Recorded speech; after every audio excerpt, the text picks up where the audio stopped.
Last week was our first playoff game, and my plaque psoriasis was so itchy under all my gear.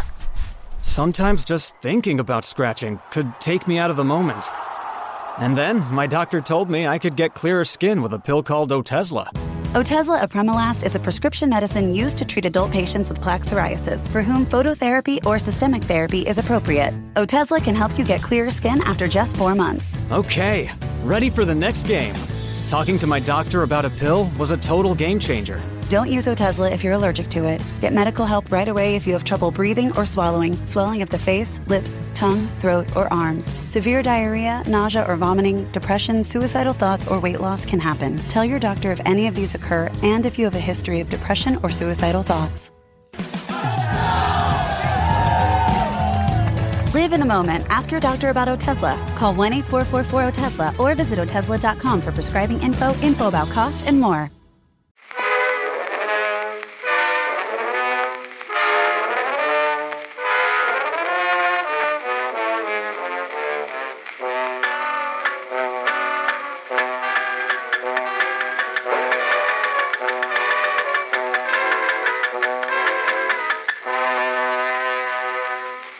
The last time John and I saw one another, I was up in Durham. It was great, Durham Literary Festival, Durham Book Festival. I was reader in residence there. I did a panel on Sunday morning with the writer Kit Duvall, who is going to be a guest here on Backlisted in a few weeks' time, and with Kathy Rensenbrink, the books journalist and terrific author Kathy Rensenbrink. And she mentioned something on this panel that we did about what makes a classic, which is really stuck in my mind, and I want to raise it with you now, right? She said, there's a thing I see people doing on Twitter where someone will say, for the sake of argument, let's say John Updike, right? Someone will say, has anyone read any John Updike? Should I give it a go? And people will reply and say, I read like 10 pages of Rabbit Run, and didn't get on with it, not for me, right? And then the first person will reply and say, thanks for that, you've saved me the bother. I think that's terrible. You imagine like the great years and years that people take to write books, and because someone had a bit of an off day and didn't really get it or couldn't be bothered, someone else just goes, thanks for saving me the bother. But isn't that just the same as someone saying I didn't like the first track on an LP and then not listening to the rest of it? Yeah, it's wrong. Or the first, wrong? or the Yeah, of first course it's 30 wrong. seconds of the LP. That's terrible. I think that's all right, Poor isn't old it? Brian Wilson went mad making Pet Sounds, but you don't like the first 30 seconds of the first track. It's not Brian Wilson's problem, mate. I don't know, but I haven't listened to an album in its entirety for years. Yeah. And Andy and I have discussed before that the theory that you can have an opinion on a book if you've not read it, because that opinion is culled from its kind of its cultural cachet and kind of and how people respond to it. You're allowed to have an opinion on a book if you haven't read it, and you're allowed to have an opinion on a book if you have read it. If you finished it. If you finished it. Yeah. But you've only read 10 pages or 100 pages, you're not allowed to have an opinion on it. Be gone. Be gone. Stop muddying the pool. This is the no man's water literature. Yes. Yeah. It's An opinion based on 10 pages is not an opinion worth having. Yeah. I always felt that I've always hated samplers for that reason, Yeah, and I know we have to put excerpts for our crowdfunding projects on the site, but that seems to me to be what are you going to do? You're asking people to back an idea essentially, which I think is valid, but to have a fully formed, opinion about a book based on an excerpt seems to me a little just lazy. And What's wrong with something that's half thought through? What about a half thought through opinion? I quite like them. It says a lot about you, but not about the book. That's true. It says that you're a lightweight. But You're a also, lightweight. your insistence on reading a book until it finishes Yeah. says a lot about you. Where does that come from? Where in your childhood does that come from? Did you always do it? Have you always done that? I'm a reformed character. Okay. I'm a new Puritan. I hate not finishing things. Can't bear it. Really, really upsets me. Even if I'm not enjoying it, that's some sort of weird puritanical thing, I suppose. Got finished. I'm the opposite of that. I quite happily put a book down and if I'm not enjoying it and not pick it up again. I'll happily judge an album on its first song. Backlisted And is a now book over. on, Backlisted is over. Backlisted is over. And a everyone. book on something I've only read 10 pages. I think you're allowed to do that. Just don't then go around offering your opinion on it. Here we go. Yola. Okay. Hello and welcome to a special Halloween edition of Backlisted Podcast. Today we're gathered once more around the kitchen table of our sponsors Unbound, the publishers who bring authors and readers together at the dead of night to create good things to read. I'm John Mitchinson, the publisher at Unbound. Oh, and I'm Andy Chiller. And I'm the author of The Year of Bleeding Dangerously. And we're joined, as usual, by the writer and spiritualist, Matthew Clayton. Hello, Matthew. Or is it just ectoplasm that I see next to me? It's a ghostly figure. And joining us on this edition, again, is a writer, critic and senior associate editor at Mojo, Andrew Mail. Andrew previously graced us with his presence when he appeared to talk about Raymond Chandler's The High Window 6 whole months ago. He did talk about it, he didn't just appear to talk about it. Also, He appeared and then talked. Andrew chose a crime, one of the most famous crime writers, and then came on this show and said he wasn't a crime writer. Today you've chosen one of the most notorious writers of ghost stories, who you're going to tell us isn't a writer of ghost stories. He's not a writer of ghost stories. And who would that be? Robert Aickman. The great Robert Aickman. I mean, the truly great, I think, Robert Aickman. But first, the foul rag and bone shop of the heart. Andy, where all ladders start, and certainly where this podcast usually starts. Yes. What have you been reading this week? So I've been reading the new novel by Ali Smith, and that novel is called Autumn. How appropriate. Seasonally appropriate. I shall read you a tiny portion of it in a minute, which is seasonally appropriate bit. I really like Ali Smith anyway, and I really wanted to read this particular novel as quickly as possible because she only finished writing it, it seems, about 6 weeks ago. And it was really unusual to read a novel so contemporary that it has particular names and events relating to the referendum in the summer, which just pull you up short or give you goosebumps because you can't quite believe you're seeing them in a finished printed Why have they done book. it so quickly? Have Hamish Hamilton explained why they've published so quickly? Is that something that she wanted? She just wanted a desperate that. attempt to get some revenue in before Christmas. I think it's not what to ride the Gove bandwagon. Yeah, No, I don't believe so. Not even Michael Gove wants to do that now. It reminds me of my favourite Neil Aspinall line. Yeah. If you can see the bandwagon, you've already missed it. So I believe she's writing 4 seasonal novels, of which this is the first. And so it's very contemporary. It's about autumn, the best season, as we know. It features quite... It's true, it's obviously the best season. Go on then. Put your favourite seasons in order. Oh, it's simple. Autumn, winter, spring, and trailing way behind, dreaded summer. The worst of all the seasons. That all right-thinking people know. No, Matthew, do not come back at me. You know No. that my list is exactly the opposite. Of course it is. This novel also covers the brilliant pop art painter Pauline Botti in some depth. Fantastically interesting. And I read it in a day or so. It's wonderfully written. It clearly owes a debt to Tove Jansson's The Summer Book. There is a relationship in Ali Smith's novel between an elderly man and a young woman, mostly conveyed in dialogue. It very, very like The Summer Book, a book which Ali Smith's written at length about Tove Jansson. And John and I were talking about, this is such a beautiful... I don't actually have a copy of the book with me because I didn't want to damage it by bringing it to London with me today.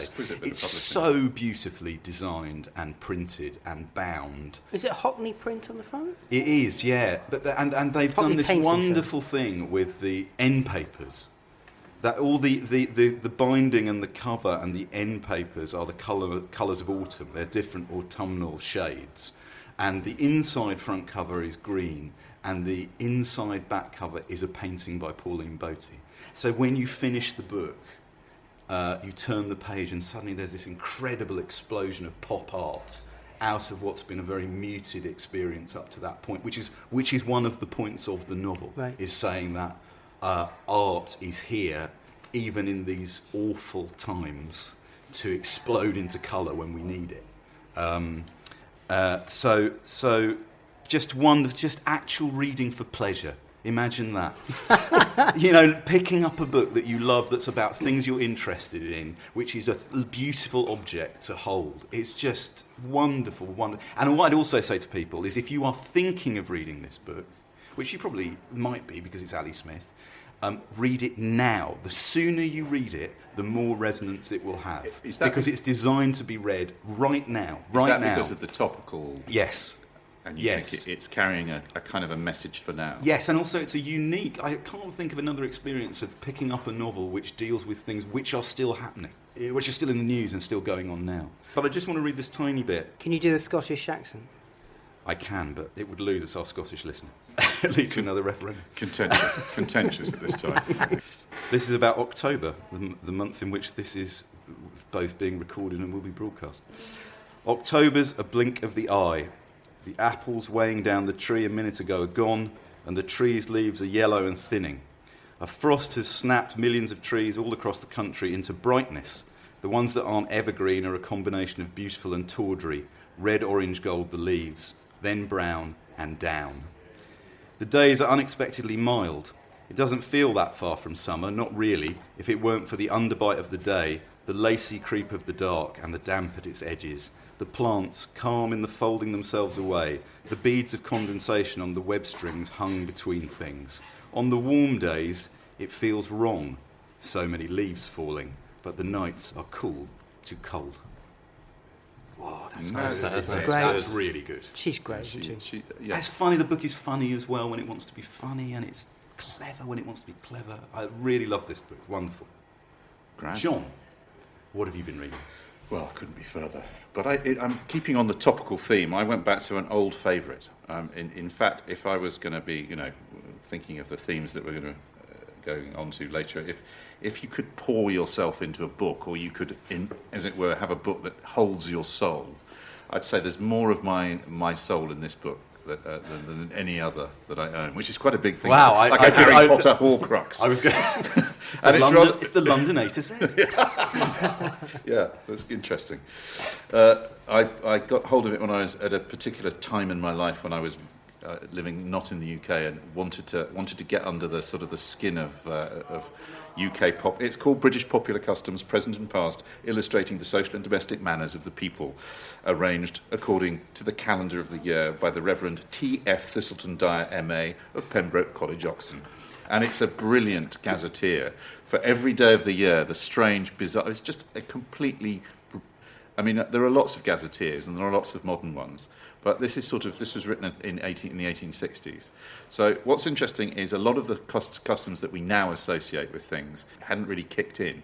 And a lot of the things that we think, for example, Halloween and trick-or-treating, that we think is an extremely kind of modern, newfangled American invention, you discover, in fact, souling, as it was called in those days, kids going from door to door and asking for soul cakes in return for money, or the threat of often scarcely concealed threat of violence if they didn't, is there. But it's just a joy. And there were a couple of things I thought I would read out. There was one I particularly liked. The fact that the night was called variously Cake Night, Nutcrack Night, Pookie Night, Punky Night, which is quite nice, or Spunky Night. In fact, in Somerset, it was known as It's Spunky Night, It's Spunky Night, Geezer candle, geezer light, if he don't, he'll have a fright. Sample that it's somewhere. very, very, it's obviously very, very basic folk poetry. I like this is to give you the style. I mean, he's not a great stylist, let's be honest, but one of the most common customs is that for diving for apples, or of catching at them with the mouth only, the hands being tied behind and the apple suspended on one end of a long transverse beam, at the other extremity of which is fixed a lighted candle. The fruit and nuts form the most prominent part of the evening feast, and from this circumstance the night has been termed Nutcrack Night. Oh, those crazy olden times. So there's a lot of stuff about fire and a lot of stuff about kind of apples and the turning of the year. There's a good one, I think, Lancashire. My favourite recipe, he says, this is very Thiselton Dyer. This is in the Isle of Man, and why not? For some peculiar reason, potatoes, parsnips and fish are pounded together and mixed with butter. This forms the evening meal. Oh, lovely. Lovely pounded parsnip. On spunky night. It's odd that both your descriptions reminded me of the novelist that we are about to read. I'm going to read you just a very short, and this is right up at Aickman Street in Lancashire. Says Hampson. This is the thing: is the book is full of other people who you've never heard of, so it's a lot of old dead scholarship, which is one of the reasons I like it.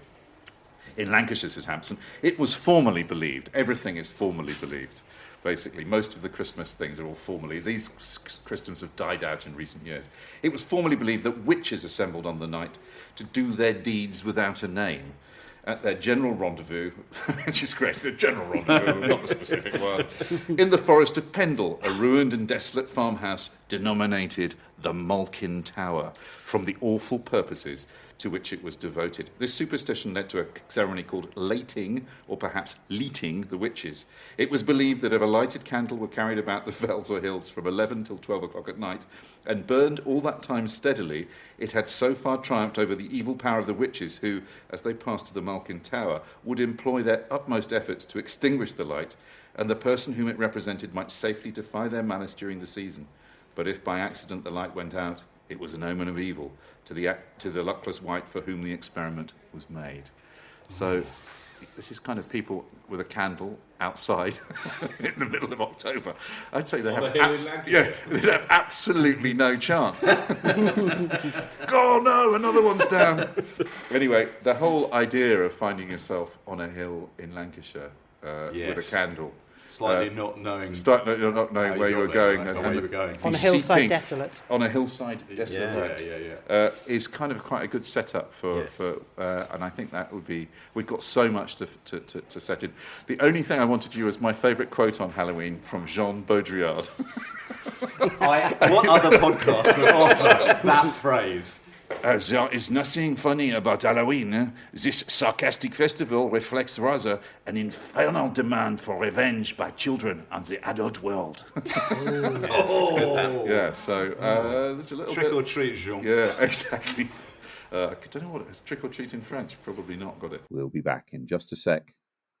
Let's go to Aickman. So we are talking about the writer of Strange Stories, Robert Aickman, today.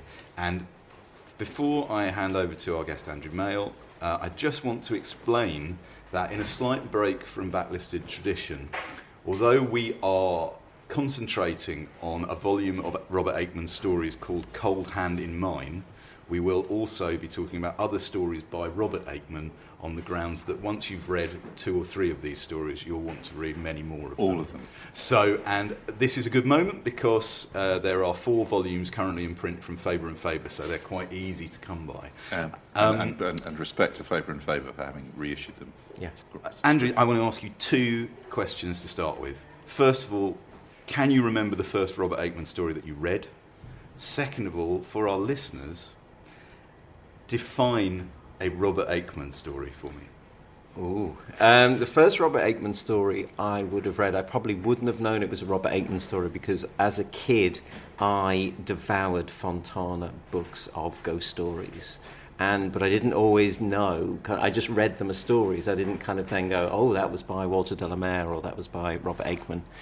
So the first time I kind of became aware of Robert Aickman was when I was at college in Stafford, and I found a book from withdrawn from Middlesbrough Libraries and Information called The Unsettled Dust.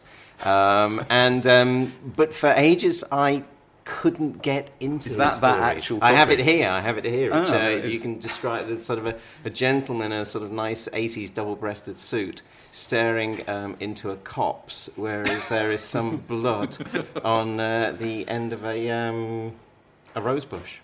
Yeah. It's not. I think finding suitable images for the covers of Robert Aickman books is a perennial problem. Although there's one there, you were holding up the first edition of Cold Hand in Mine to show John and Matthew that. That's, do you know who drew that? No, it's beautiful.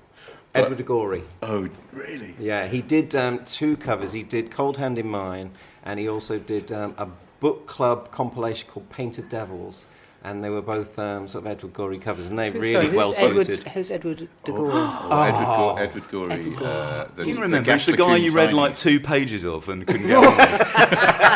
Thanks for saving me the bother. That would be Robert Aickman. Yeah. Shade. Look, Edward Gorey. Who's gonna explain Edward Gorey? I mean, upstate New York, sort of poet and illustrator, sort of operating in sort of 1950s and 60s, sort of heavily indebted to people like sort of Ambrose Bierce, but also sort of Edward Lear. Edward Lear, for and sure. Beautiful, delicate penmanship, but incredibly macabre stories. very famous story called The Uninvited Guest. That's the most famous. Yeah. Hey, I've got an album of, as I'm sure Andrew has, of Robert Wyatt singing Edward Gorey stories, really? which I'm very happy to Yeah, and pass What's it on called? to you.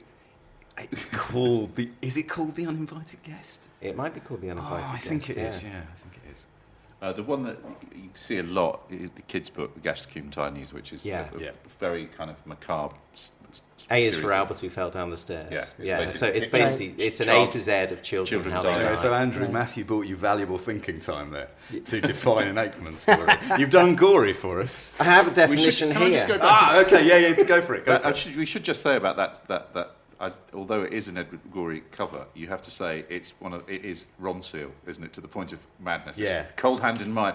I've drawn a hand on another hand. Is that okay? Will that do? Yeah. But it might have the hospice in the distance, one of Aikman's stories. So it kind of it might be related to one of the stories within there, and it might be a wood that he's going into another Aikman story into the wood.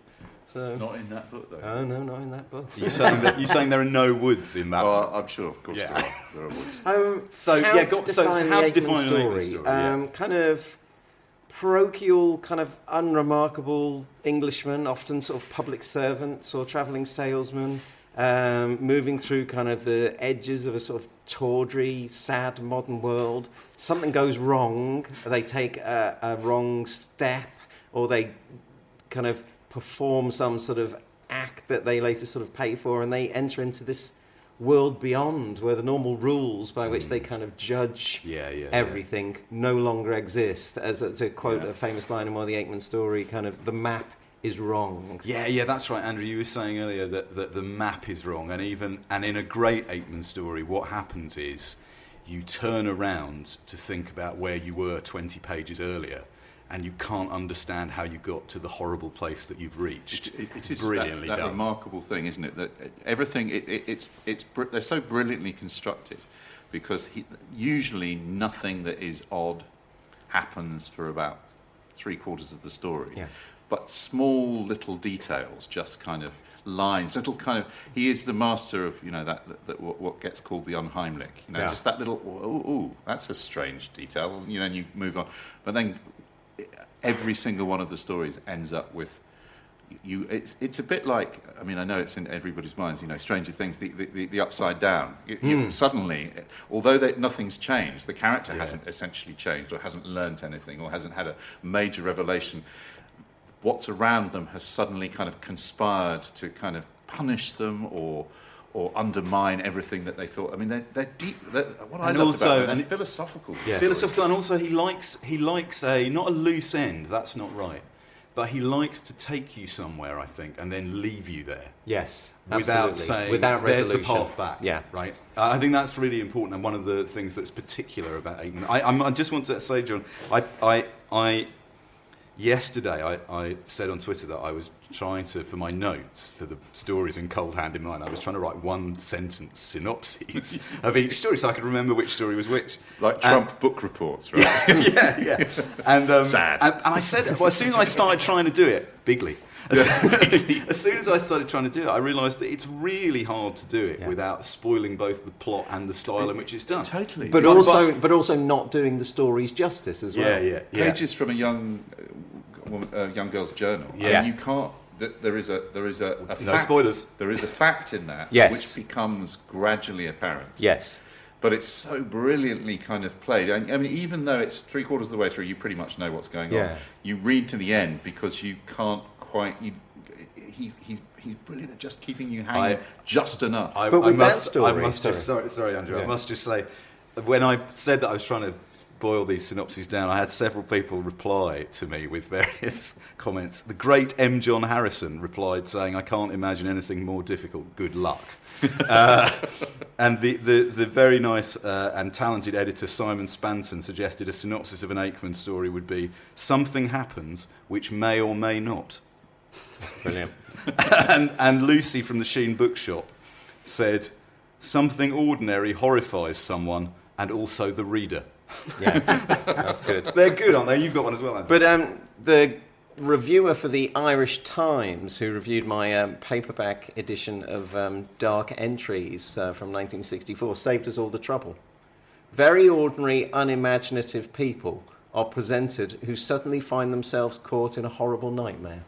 I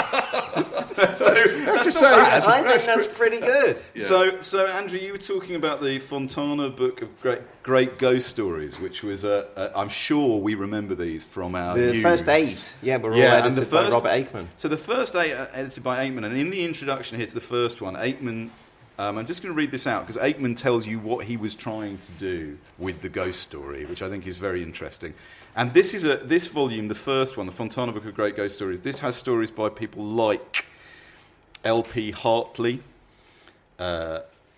Sheridan Le Fanu, D.H. Lawrence, Mrs. Gaskell, and Robert Aickman. So it's an anthology. It's not. They weren't created for that book. There's stuff he's drawn from existing work. And he says this is the introduction to Volume 1, and I bear in mind that there were 8 that he edited. This is his hostage to fortune opening line. There are only about 30 or 40 first-class ghost stories in the whole of Western literature.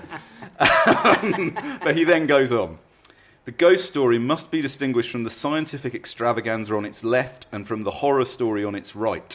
The writing of science fiction demands primarily the scientific aptitude for imagining the unrealized implications of a known phenomenon. Its composition is akin to the making of an actual scientific discovery, and it is well known that many of the scientific developments first promulgated as fiction all too soon become fact. The horror story is purely sadistic. It depends entirely upon power to shock. Today, of course, de Sade has defenders in high places, such as Madame Simone de Beauvoir, and existentialism contends that life itself is properly to be seen as a sequence of minute-to-minute shocks, including, quote, nausea and, quote, vertigo. The ghost story, however, seems to derive its power from what is most deep and most permanent. It is allied to poetry. The ghost story, like Dr. Freud, makes contact with the submerged 9/10. I love that. It's again it reminded me. There's a great line trying to sum up Aickman's kind of technique or his sort of deep, rather dark philosophy. I like this in Niemandswasser, which is a brilliant story about which you can't really give anything away. But do you want my synopsis? Go on then. The Third World War I, Prince Elmo sorties alone onto a lake with unhappy consequences. Do they all end with unhappy? Pretty much. Pretty much. Well, this is very Aickman. All things must go ill one day, Your Highness, or what seems to be ill. That is the message of the memento mori. And usually it is one day soon. That's fantastic. So Andrew, but he had another name for the subconscious, didn't he? He referred to it as, which is brilliantly sort of Aickman-esque, he called it the magnetic undermined. Yes, that's so brilliant. good. And also, the idea that obviously, which pun, is like that it undermines it is like you. the upside down. Is that Yeah. sense of it? Yeah. And another one of his favourite words, another German word, was, I think it's Ehrfurcht, which is reverence for what one cannot understand. I found when I was just reading that introduction from the Fontana Book of Great Ghost Stories, Andrew, I'm going to pass over to you to quote unquote take the Aickman challenge, which is, can you read us a little bit from one of the stories and maybe talk a bit about it. You were going to read something from the hospice. I had the end of the hospice to read. Yeah, if that's okay. Yeah. That would be great. We would just give us a setup. I'm my terrible. Shall I give me your one-line sort of, and I'll fill in from your one-line synopsis. Like faulty salesman, towers without the laughs. Travelling salesman stays overnight at bizarre hotel called the Hospice. Finds it hard to check out. That's good. This joins him after his terrible evening. Yeah, and we should say the evening is spent effectively being force-fed, right? Force-fed, unpleasant Turkey heavy British food. When he refuses to eat it, the waitress throws the plate down on the floor. But the first kind of unheimlich moment is when he notices that there are fetus, that they're actually they're chained. That one of the guests is chained to the table.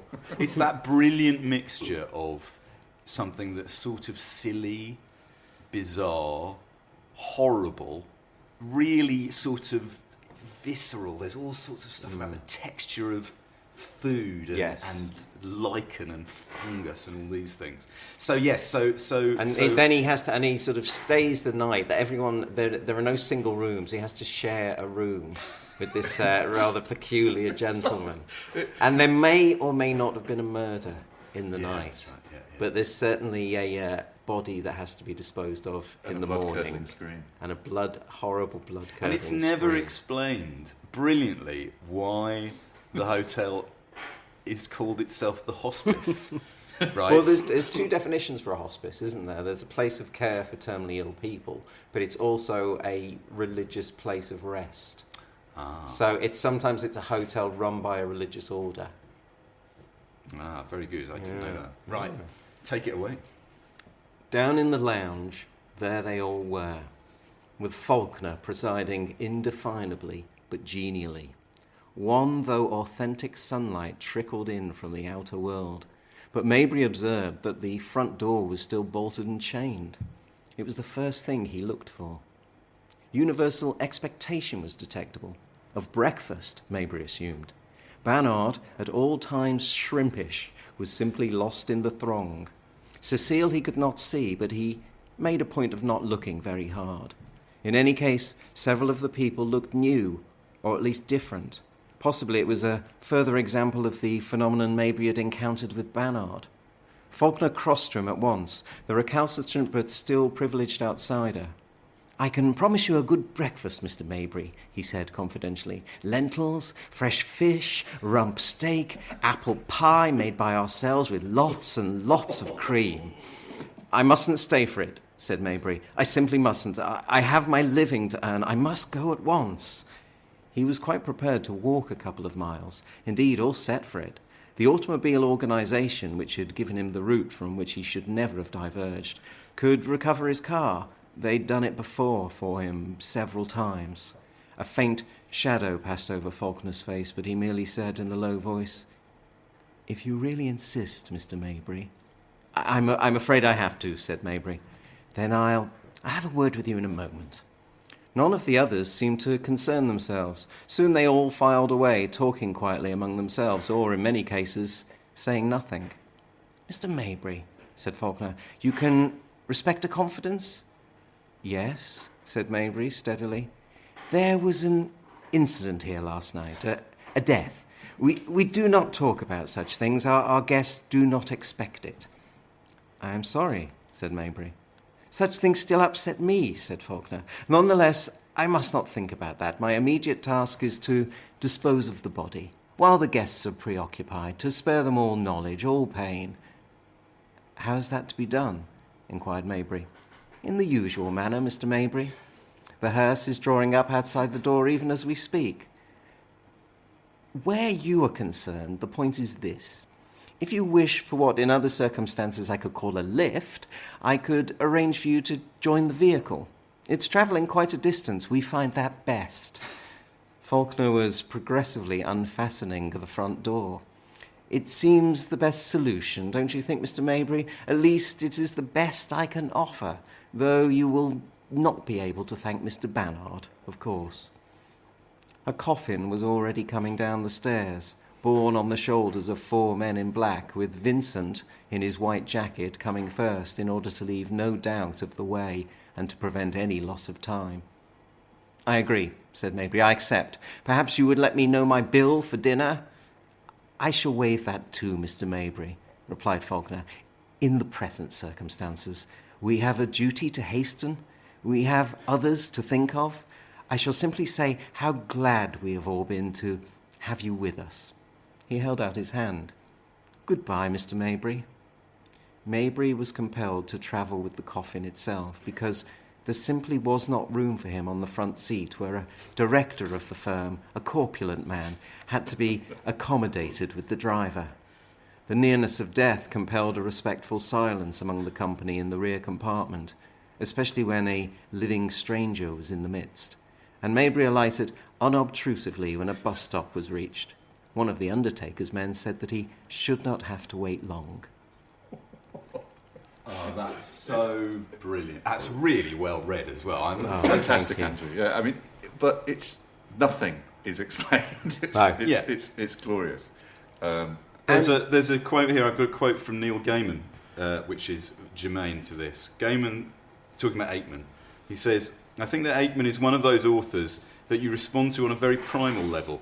If you're a writer, it's a bit like being a stage magician. A stage magician produces coin, takes coin, demonstrates coin vanished. That tends to be what you do as a fiction writer, reading fiction. You'll go, oh, look, he's setting that up. Reading Robert Aickman is like watching a magician work, and very often I'm not even sure what the trick was. All I know is that he did it beautifully. Yes, the key vanished, but I don't know if he was holding a key in the hand to begin with. I find myself admiring everything he does from an authorial standpoint, and I love it as a reader. He will bring on atmosphere. He will construct these perfect, dark, doomed little stories, what he called strange stories. And actually that is a distinction that he would... I think that he deserves credit for several things, but one of the things is actually... It would be easy for a writer of ghost stories to say, my ghost stories are better than run-of-the-mill ghost stories. They are strange stories, but actually that does really mean something with Aickman, I think. They are not like reading anybody else. No, I think that's I was thinking that the recent piece of Robert Macfarlane about the eerie, and that seems to be a word that strange for Aickman. It's the strange. Absolutely. Is definitely some kind of atmosphere that he's wherever he starts his character, and I do love that they are these kind of pooterish. Yeah, they're always sort of Reggie Perrins. They're often men, but not always. There's some of his women characters are of the brilliant story, The Trains, with the two women. Well, the men and the women seem to exist in the world differently. Yeah. The women seem to be, whatever this sort of world beyond is, the women seem to be much more in contact with it. Either they inhabit it, or they kind of represent it, or they pass over much more easily into it. And they also kind of sort of embody the romantic, and I think kind of with Aickman that often means like a move towards sort of death and decay as well. But yeah, the men are kind of quite sort of, they inhabit the sort of sad and tawdry sort of modern world. They're shuffling, a lot of shuffling. And Mr. Miller. Absolutely, Mr. Miller. Brilliant, Mr. Miller. Can I want to give us some of the biographical stuff about Aickman, if I may. So Robert Fordyce Aickman, born in London 1914, dies 1981. Father an architect, and Aickman duly trained as an architect himself. He was the grandson of the prolific Victorian novelist Richard Marsh, author of a chiller thriller called The Beetle, a book that was a bestseller. As popular as Dracula, so they say. And Robert Aickman was chairman of the London Opera Society and a member of the Society for Psychical Research, and investigated Borley Rectory, for instance. Those are the twin poles of his character, the uncanny and high culture. Aickman investigated Borley Rectory. Yes. With Harry Price, indeed. Presumably. Yeah.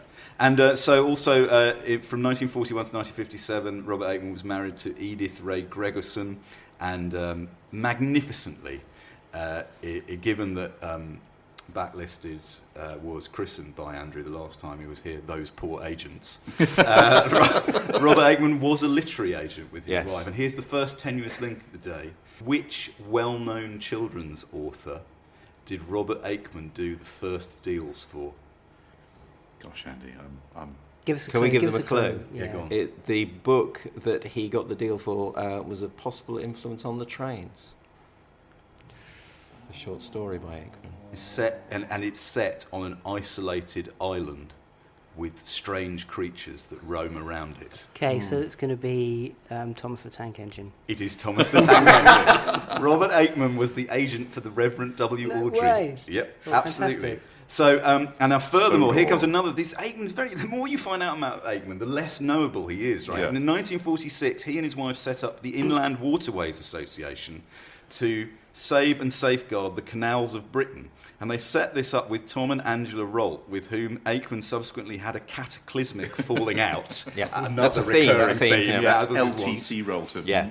Narrowboat fame. in But 19 LTC Rolls, Yeah. who also wrote ghost stories set in Yeah. industrial landscapes. No rivalry there. In 1951, Aickman co-authored a collection of ghost stories with the novelist Elizabeth Jane Howard, with whom he was having an affair. And And she was his client. He was her agent. And that collection is called We Are for the Dark. Yeah. Contains both the trains, 2 further stories by Aickman, and then 3 stories by Elizabeth Jane Howard, including a magnificent story which I'd never read before called 3 Miles Up, which we could talk about in its own right. Which Wonderful. is possibly one of the best Aickman-esque stories. If you're looking for a definition of what an Aickman-esque story is, 3 Miles Up by Elizabeth Jane Howard. No, But there's she just- left Aickman for King's the Ames. Yeah. And Aickman wrote 7 volumes of strange tales, 2 novels, only one of which was published in his lifetime, correct? And 2 volumes of autobiography, which we're going to come on to in a minute. Famously, everyone who seems to have known Aickman mentions that in the mid-70s, he was one of the first people to have lived in a flat in the Barbican. Is Yes, it, I know, is I it love Cold Hand in Mine that has the afterword It does, by... Who's it Uh, by? It's one of his. It's an Leslie editor, Gardner. Leslie Gardner. Thank you. And talks about Yeah. him being in the Barbican. But he didn't like the Barbican. He of did course. not. No, And was you know why he didn't like the Barbican? It was Because it's modern. related to one of the stories. The story Your Tiny Hand is Frozen, right? He moved to the Barbican because he was hoping the Royal Shakespeare Company would take up residence there. That's why he moved. And but he was constantly troubled by a noise from the telephone exchange.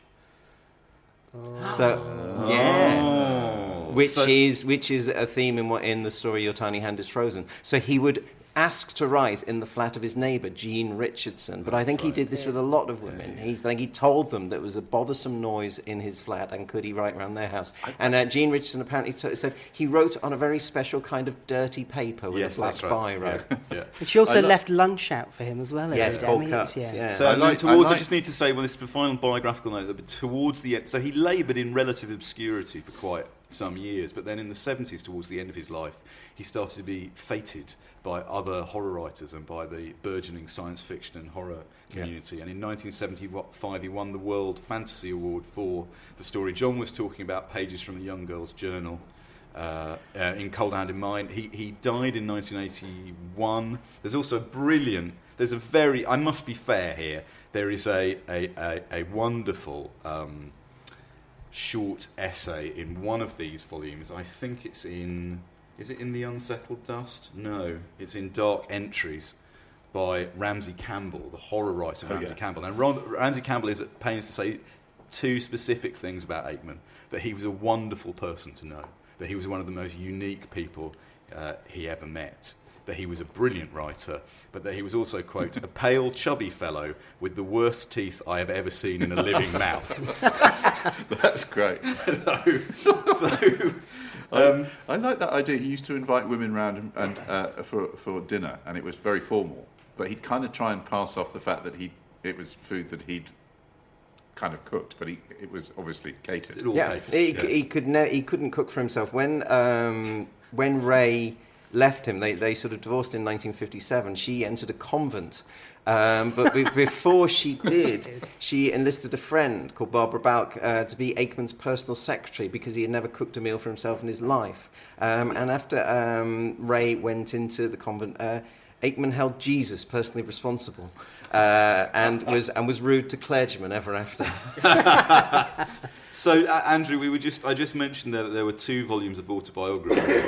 The first is called The Attempted Rescue. Now, I would love to have read this book before we did this episode, because it looks completely extraordinary. It's not cheaply available, although the very nice people at Tartarus Press have it in print at the moment, but it is quite expensive. You have a copy, do you not? I have an original copy signed by Mr. Robert Aickman. Oh my God. Could you just say a bit about this book and maybe read us a little bit from this book, because it's extraordinary, but in a different way from the extraordinary stories we've just been talking about. It's an incredible book, and I wish more people could read it. And the other thing to say is, to read about his father is to understand the stories even more. So I'd quite like to read a little bit about his father, if that's okay. You don't say.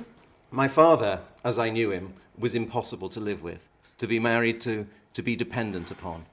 This is a vast subject, the framework and colouring of my universe. As I approach it so nearly, I warm and chill at the same time. In the first place, there was his unpunctuality. At the beginning of my life, he would rise from bed at 10 or 11, and even then, like me today, with much emotional agony. He would protest, nonetheless, every night that he would be down for breakfast and be indignant if this were doubted. Risen, he would potter for several hours with the problems and difficulties of his toilet, and then in the early afternoon he would struggle away to his office. Daily he would say that he would be back for dinner, not by 7, he had to admit, but absolutely, positively by 8, or perhaps 9. Nightly he would return at 10 or 10:30 to find dinner spoiled and my mother in sulks. Quite often he would even miss the last train and appear in the small hours, having walked the 4 miles from Wealdstone. As I grew older, even these times began to slip. On most days he would not depart for work until the evening, and the last train back became his regular one. My father's unpunctuality dominated not only our day, but our weeks and months, and especially our pleasures. We went much to the theatre, but it was always spoilt for Mother and me by uncertainty as to whether we should see the first curtain rise. We usually did, though by no means always, but the stress was fearful. My father always rationalised the situation by saying that late arrival gave one the extra enjoyment of trying to work out what had happened on the stage in one's absence. And it was amusing to work out the location and chronology of scenes for oneself. When we went out for the day, all would be planned for a morning start, but we would actually catch a train in the late afternoon. The best hours of the day, like the best years of life, having been spent in useless turmoil. When we went on a holiday, Father often missed not merely the train, but the day. So we should also mention, just want to mention that the members of the League of Gentlemen are famous advocates for Robert Aickman, and if you want to listen to those stories being read almost as well as by Andrew, Rhys Shearsmith has recorded brilliant quite a lot of them, right? Because the thing that we were saying earlier about they seem like they're okay to navigate, but you notice once you do try and, because the reason I chose the end of the hospice is because it's quite easy to navigate, and sometimes you trip, you stumble, you fall. The fascinating thing about reading Aickman is you have the same experience reading the stories as his characters do within the story. Yeah, no, that's so true. You lose yourself, you forget important details, you misstep. And also, just to go back to the League of Gentlemen, also if you are listening to this on Halloween or in the run-up to Halloween, Mark Gatiss and Jeremy Dyson did an adaptation of a brilliant story called Bringing the Changes, which is on BBC 4 Extra on Halloween. I totally recommend you listen to that. It's wonderful. Interesting, the point that you were saying about the Aickman biography, and Bringing the Changes is about a recently married couple. And one of the things that doesn't sit right with the wife is the fact that her husband is significantly older than her. And again, that's drawn from Aickman's biography. At the time of their marriage, his mother didn't know how old Aickman's father was. She was 23. She thought he was possibly a couple of years older. When they signed the marriage register, she discovered that he was 53. Oh my goodness! It's too good. For all the brilliance of the kind of the psychology in the stories is really. I mean, these are not just I mean, I think we've said enough to say they're not just run-of-the-mill ghost stories. I mean, the Into the Wood, which is the last story in, not the book that we're talking about, but the Wine Dark Sea. But it's, I think, admissible to talk about it. There's a brilliant piece. It's without giving you the whole setup. Margaret, the main character in the story, is staying in a hotel that turns out to be another kind of hospice. It's a sort of sanatorium for people with insomnia, and who go wandering around outside at night, and particularly in the woods. And she becomes fascinated by the fact that the woods Sweden's full of woods. What's the difference between these woods and the rest of the woods? So she goes out for a little wander and has a kind of an epiphany, which I'll read a very small bit of here. Her husband Henry is an engineer who builds roads, so obviously has a pretty straightforward worldview. She starts to feel deeply rebellious when she's wandering around these apparently aimless paths at night. Margaret took a small pull on herself. Henry must be broadly right, and she broadly wrong, or life would simply not continue as it did, and more the same everywhere. The common rejoinder to these feelings of rebellion was, as she knew well, that she needed a little more scope for living her own life, even, as a few Mancunians might dare to say, for self-expression. But that popular anodyne never, according to Margaret's observation of other couples, appeared in practice to work. Nor could she wonder. It reduced the self in one to the status and limits of a hobby. It offered one lampshade making, or so many hours a week helping the cripples and old folk, when what one truly needed was a revelation, was simultaneous self-expression and self-loss. And at the same time, it corrupted marriage and cheapened the family. The rustling, sunny forest, empty but labyrinthine, hinted at some other answer, an answer beyond logic, beyond words, above all beyond connection with what Margaret and her Cheshire neighbours had come to regard as normal life. It was an answer different in kind. It was the very antithesis of a hobby, but not necessarily the antithesis of what marriage should be, though never was. Just think that is such brilliant. The thing about that story as well, that story, as John said, is called Into the Wood.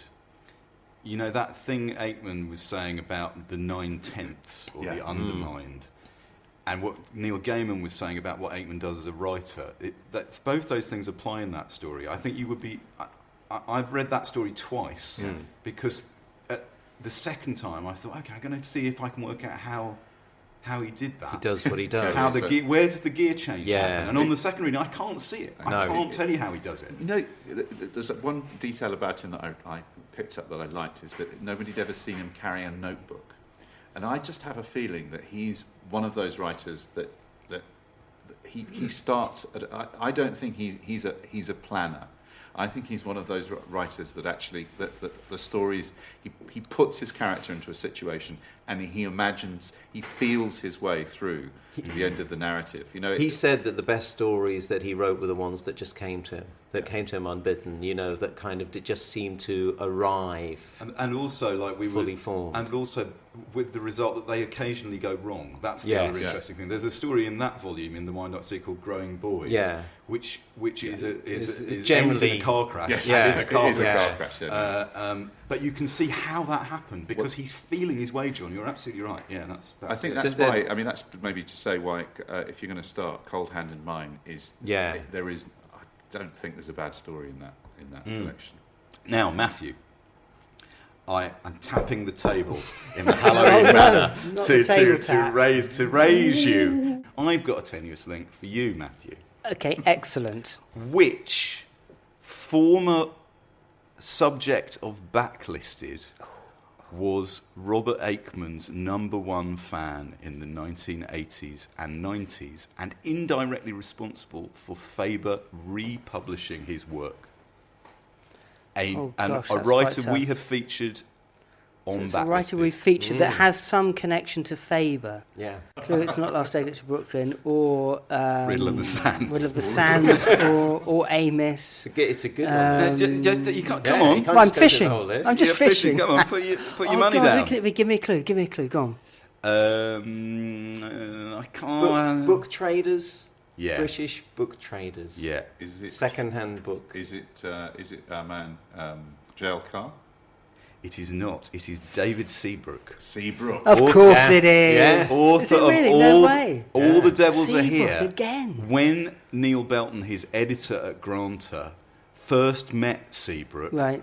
what Seabrook wanted to talk about was, Robert Aickman. you're an editor, you must like Robert Aickman. Yeah. No way. Yeah, he collected Aickman stories and was an Aickman obsessive. And Neil Belton said to me it was the first time he'd ever heard the name Robert Aickman was from Really? David Seabrook. Wow. And we There should was also one- mention Richard T. Kelly, who was the Yes. editor at Faber Fines, Yeah. who is responsible for bringing all these wonderful Yeah. stories We've back got time to for us. one other backlisted connection. Yeah, go Yeah, on, do go on, When go on. you were, there was an episode of you talking about mass observation. Yeah. Yeah. And I was listening to that episode and I was thinking, my God, the way people wrote for mass observation is exactly how narrators describe events in Robert Aickman stories, where they're unaware of what, they're writing down every detail, and they're unaware kind of what are the needed or important details and what are not. Oh, yes. There's Interesting.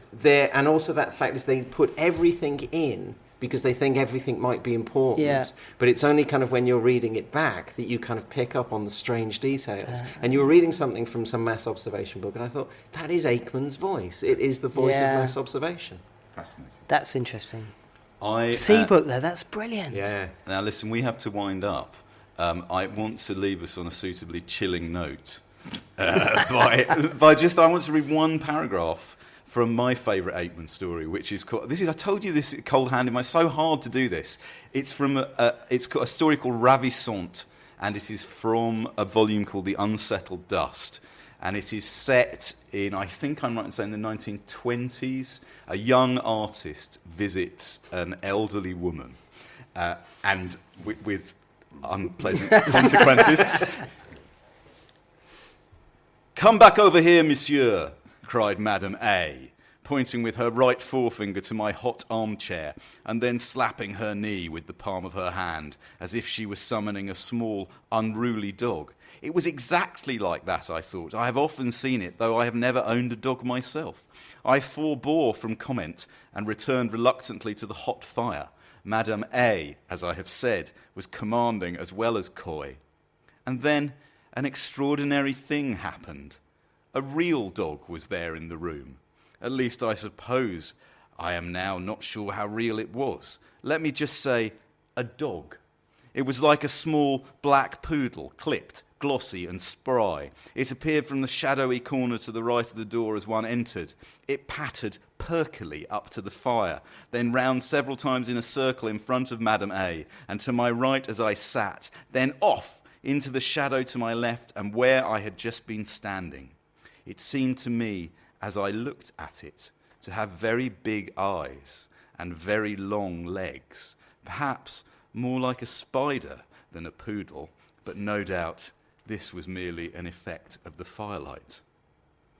"Nice poodle," I said to Madame A, because I had to break the silence, and because Englishmen are supposed to be fond of dogs, though I am comparatively an exception. "Comment, monsieur?" I can see and hear her still, exactly as she looked and spoke. "Nicely kept poodle," I said, firmly sticking to English. She turned and stared at me, but came no nearer, as at such moments she usually did. "So you have seen a poodle?" "Yes," I said, and still not thinking there was anything really wrong. "This moment. If it's not yours, it must have got in from the darkness outside." The darkness was still on my mind because of the pictures, but immediately I spoke, I felt a chill despite the blazing fire. I wanted to get up and look for the dog, which after all must still have been in the room. But at the same time, I feared to do any such thing. I feared to move at all. "Animals often appear in here," said Madame A, huskily. "Dogs, cats, toads, monkeys, and occasionally less commonplace species. I expect it will have gone by now." Isn't that fantastic? So fantastic. Reminds me of playing Pokemon Go with my son. Right. Also like a nightmare, really like a nightmare, silly, wrong, But also the thing of you saying what is the key, what makes it strange, the point where he thinks of the dog, and then he says dog, and then it's an extraordinary thing. Perfect. Perfect moment. Aickman moments. Well, that just about wraps up Backlisted for another episode. Thanks to Andrew Mail, to Matthew Clayton, producer Matt Hall, and of course thanks again to our sponsors Unbound. You can get in touch with us on Twitter at BacklistedPod, on Facebook on the Backlisted Pod page, and on the Unbound site at unbound.com/backlisted. Thanks for listening. Just for those of you who are about to go out trick-or-treating, here's a word of warning from the British Pagan Federation. Halloween should be welcomed as a time to help children and adults come to terms with their fears of change and death. Be careful out there. Thanks, everyone. It's the Great Pumpkin Hour.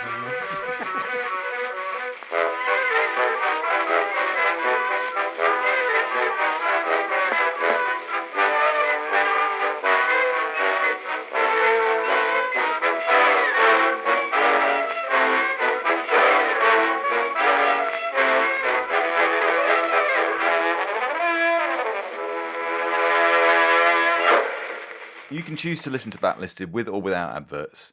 If you prefer to listen to it without adverts, you can join us on our Patreon at patreon.com/backlisted, where you also get bonus content of 2 episodes of Locklisted, the podcast where we talk about the books and films and music that we've been listening to over the last couple of weeks.